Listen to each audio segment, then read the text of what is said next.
BTA has had 81 presidents in its 90 years, with several of them serving multi-year terms. Each of them has contributed to the long, rich history of the association. However, as we have looked back during this momentous anniversary year, it became very clear to us that you have contributed to the association and the office technology industry itself in a very special way. First, it was during your year as our 1985-86 national president that we made a significant change. You guided the association that year in the move of our national headquarters from Wooddale, Illinois to Kansas City, Missouri. With that in mind, you were very instrumental in forever changing the trajectory of the BTA. Looking back, the move resulted in an entirely new staff, and so was in an essence of the new beginning. We don't know what the association's future would have been had we remained in the previous headquarters. What we do know is that 31 years after that move, we are now celebrating the association's 90th anniversary, with countless industry dealers who are sincerely grateful for the guidance and support BTA has provided them in growing their businesses. Tom, you had played a key role to ensure BTA would long endure for those of us who have followed in the footsteps of you and your peers. Second, you have distinguished yourself from others who had made a career in this industry. Today, we stand in what will forever be known as your legacy, the Thomas A. Russo Museum of Business History and Technology in Wilmington, Delaware. You have done a wonderful job of preserving many of the products that collectively are the heritage of our industry. I am certain that anyone who visits your museum leaves very pleased to have made a career in this ever-changing industry and thankful that you had the foresight to have preserved these products for future generations to see and enjoy. It has been a privilege to have had the opportunity to meet you in person. It is likewise a privilege to bestow this very special recognition today. Tom, on behalf of the thousands of dealers who have benefited from the many programs and services offered by the Business Technology Association, making a living in this wonderful industry with its heritage so beautifully preserved in your museum, it is an honor for me to present to you this award as the very first inductee into the newly established BTA Hall of Fame. Let me repeat that. So, as an inductee as the very first inductee into the BTA Hall of Fame. Congratulations and thank you for your contribution. Well, thank you, Rob. Thank you very much. This award.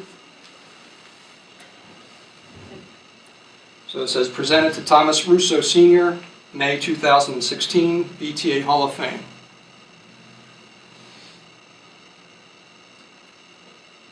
This is quite an honor. It's not often that I'm at a loss for words. I think my family will testify that for 83 years I've never been at a loss for words. Right, Mary Jo? Right. That's just wonderful. You know, recognition is always wonderful, but at this stage of my life it's doubly so.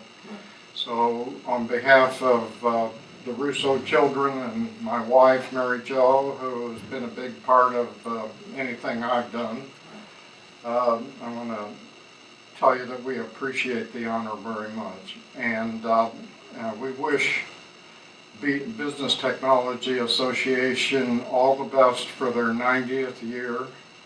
And I'm happy to say that they're a few years older than I am.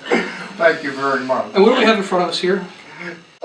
This is the first copier, and it was invented by a man by the name of James Watts, who in 1780 took out a patent for what is called a rolling press. In other words, you moistened a sheet of paper and with a special ink, and you put your original on there, and if you wrote it within 24 hours, you could take it apart and it reproduced on tissue paper, which you had to look it was a reverse image, so you had to read it backwards.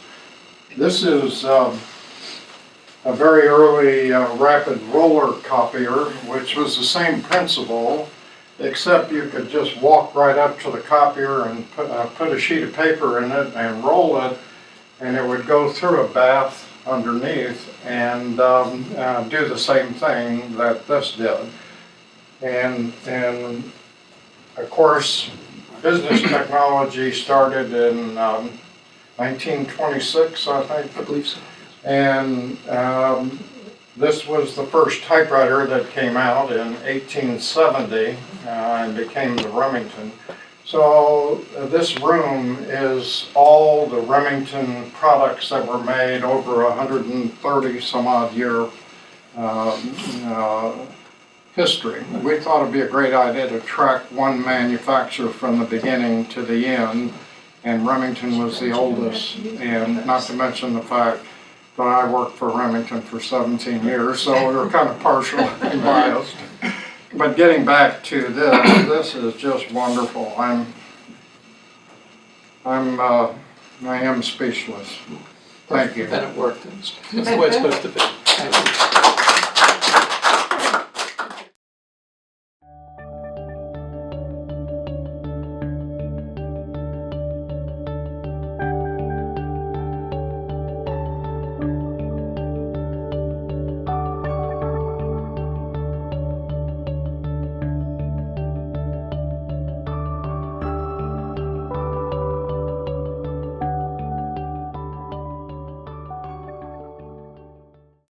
I want my legacy to be that here's something my first job in 1954, and I stayed in the industry all my life, and I loved it. It supported the children, sent them to school.